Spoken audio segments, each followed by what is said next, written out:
Okay, I am making a vegetable barley soup. Again, I'm doing this in the Instant Pot because I am running late. But this can be done on the stove. I just have a little bit of veggie broth I just put in there. I am going to saute these. Let's see if I can get them just a little bit brown. I love this about the Instant Pot is that you can put it on the saute mode.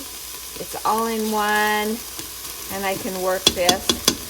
You can get quite a bit of flavor out of here. I have other pans where sometimes my onions will brown just a little bit more. If I really want that, I can do that, but you'll see this will get pretty good. So I just put a few drips in at a time. And again, you're sauteing without any oil, which actually can make your vegetables stand out a little bit more because you're not covering the flavor of them with oil. I've got some brown in there. Okay, I'm going to add a little bit more just to clear that off. Put my garlic in there. We'll let it go just a little bit. What I want to do is I want to put my mushrooms in there. So for this dish, I'm sorry, there is no recipe. I've got an onion, 5 or 6 pieces of garlic, maybe 10 mushrooms. And I'm going to see if I can get these just a little bit browned also. I cut these a little bit different for this because they kind of give that little bit more of a meaty texture instead of slicing them thin. They're going to sweat down, and so I'm going to try and keep this moist but not really wet because they're going to provide the moisture that this needs. Smells really good. So I made my own broth again today with just my leftover cut up pieces of scraps. Again, it's such a cheap way to make broth.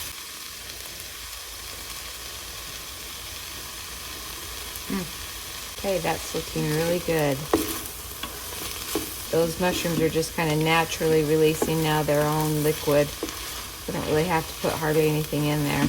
Okay, I think I'm just about ready to go. So I've already cut up, I have celery, I don't know, maybe 3 or 4 stalks. And I'm going to put my carrots in. Probably 4 or 5 carrots. Now I had some barley that was in my freezer that I had cooked a little while ago. Barley is the grain that just keeps on growing. So I'm going to be careful how much I put in here because it's going to be pretty full.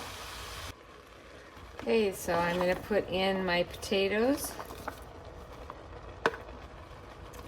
And I've cut these up similar to the carrots, so they cook about the same. About 1.5 cups of lentils. And these are French lentils, so they're going to hold together a little bit better. And then I am going to cover this whole thing with the vegetable stock that I made.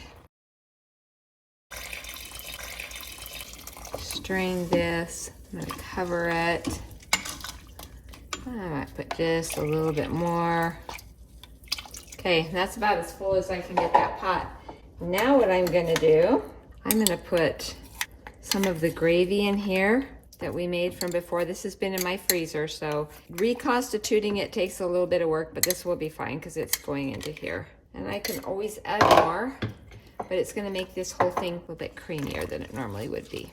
Anyway, we're going to put the lid on this. We're going to cook it 10 minutes, and then we'll see where it takes us. So I just remembered I am going to add some dried rosemary, thyme, and sage. And I'm going to put that in there just for a little bit more flavoring. Again, a lot of these herbs are great for keeping your salt down. It's been done for 16 minutes and I'm letting this. That looks creamy and yummy. I'm just going to check my potatoes. They should be done. Yep, perfect. The lentils look perfect. I'm now going to pour in a bunch of green beans. Super easy, no recipe, love it. Hey Jared, do you like it? Mm-hmm. Let's see you take a big bite. What's your favorite part? Mushrooms. You like the mushrooms in there? Mm-hmm. Yeah, you do like mushrooms, don't you? Thank you, Jared.